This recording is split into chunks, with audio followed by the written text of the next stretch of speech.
सण, उत्सव, मिरवणुका आणि सार्वजनिक कार्यक्रमांसाठी ओळखल्या जाणाऱ्या सोलापूर शहरात जबरदस्तीने वर्गणी वसुली, मोठ्या आवाजातील डीजे, चोरी, घरफोडी, चेन स्नॅचिंग असे गुन्हे सर्रास घडत होते. मात्र गेल्या 2 वर्षात हे चित्र बदलण्यात पोलीस आयुक्त एम राजकुमार यांना यश आले आहे. सकाळच्या पुढाकारातून स्थापन झालेल्या डीजे मुक्त सोलापूर कृती समितीला पोलीस आयुक्तांनी सकारात्मक प्रतिसाद देत शहरातून डीजे, लेझर लाईट हद्दपार करण्याचे लिखित आदेश काढले. धार्मिक स्थळांवरील भोंगेही शांततेत उतरवण्यात आले.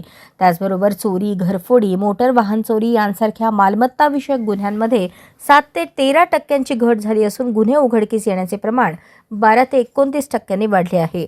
पोलीस आयुक्त एम राजकुमार यांनी दरमहा आढावा बैठका घेत प्रत्येक पोलीस ठाण्याच्या कामकाजावर लक्ष ठेवले. गुन्हे उघडकीस येण्यास विलंब होत असल्यास गुन्हे शाखेची मदत दिली.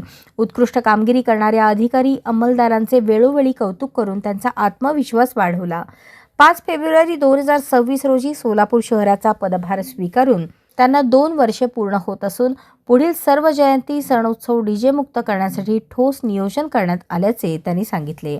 2022 मध्ये 2709 सराईत गुन्हेगारांवर प्रतिबंधात्मक कारवाई झाली होती.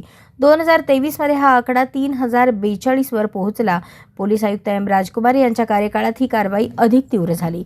2024 मध्ये 3791, 2025 मध्ये 4766 जणांवर प्रतिबंधात्मक कारवाई झाली.